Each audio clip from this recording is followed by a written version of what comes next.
Take a seat.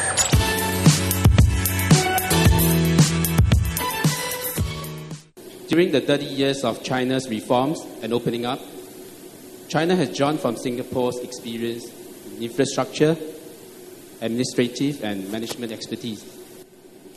Singapore and China have thus successfully cooperated on the Suzhou Singapore Industrial Park and more recently the Tianjin Eco-City project.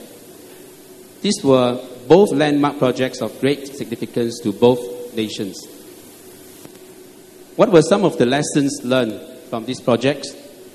Maybe Minister Mentor, could you please enlighten us? What are some of the other areas that both Singapore and China could pool their strengths and resources together in the years ahead?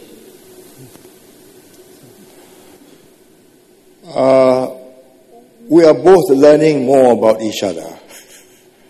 We thought we spoke the Chinese language. We thought we understood each other. We shared the same culture. But in fact, we found that we had become very different in our methods of work, and we had absorbed British or Western systems of planning, of execution, and so on, and organization. So the first few years in Suzhou were extremely troublesome years because we were on two different wavelengths.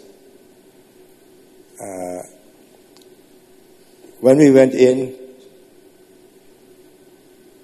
what Beijing wanted was for us to transfer to them the knowledge, the methods by which they could build an integrated township.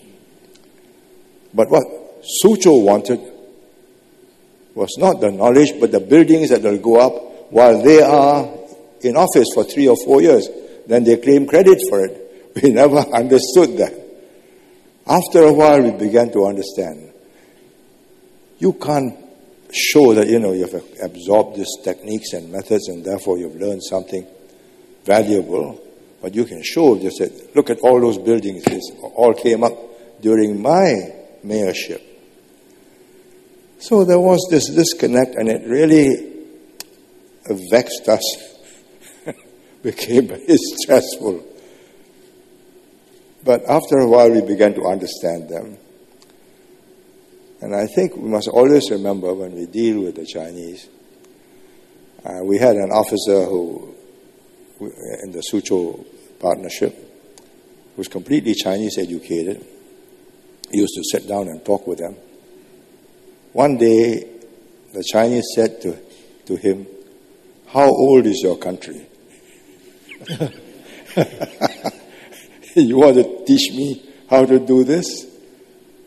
My country is 5,000 years old." So he decided that you cannot tell them, do this, do that. All you can do is, I suggest to you, you examine this, and if you think it's a good idea, you pick it up. Because they start off, there's very little you can teach me, except for new technology, and that I will learn very fast. And that's the basic approach. Well, we've got used to it, and we now understand them, and they have also understood us.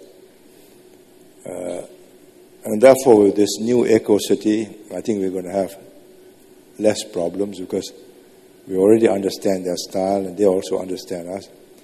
In the meantime, we have already trained or educated on some 16,000 officials in Singapore, many mayors of cities, 40, 50 every few months, come here for courses on how to run urban planning, governance structures,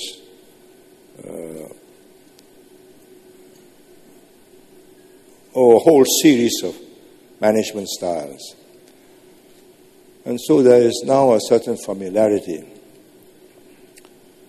Our problem going forward is that our best and brightest do not want to spend their lives concentrating on China. They want to go to America. They want to master. They see greener pastures in the English-educated world.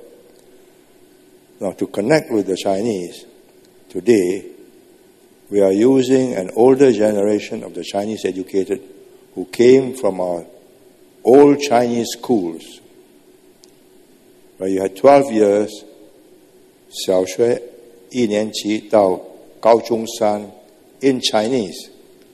So they are completely familiar with allegories, 三国志, 三国演义, 红楼梦, all the allegories and all the cultural backdrop. We now have CL2 students who can speak to you and converse to you. But the moment you leave the subjects on which he's familiar, as one official said in our Cao Bao, he can sit down with the Taiwanese businessman and they can yarn the whole night drinking because they can talk about so many common things they share in history, in culture, references, allegories. Whereas with the Singaporean, it's hard facts. And there isn't this cultural background. So we have calculated that we will need some 300 a year. Capable, able men who will, towards the end of their, about the middle of their careers, they will decide, yes, it's worthwhile doing.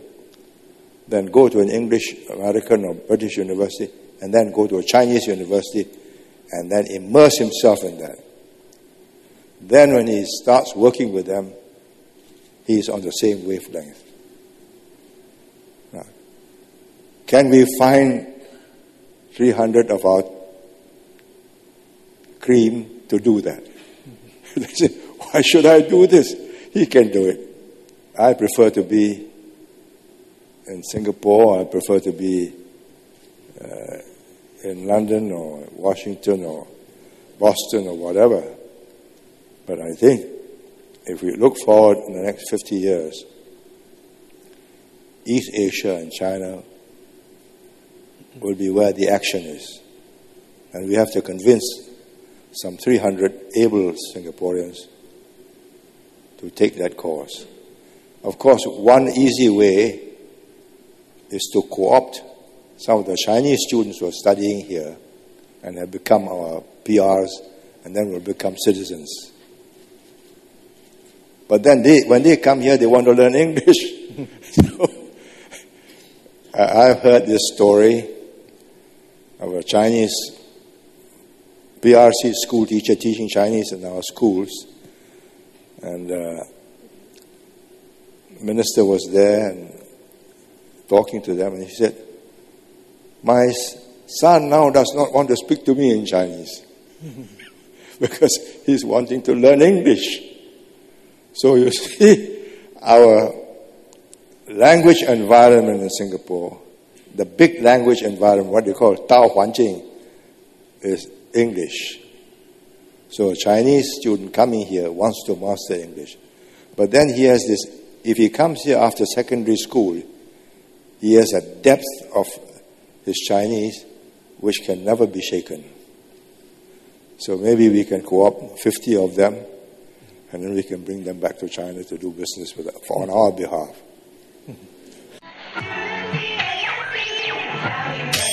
Take a seat.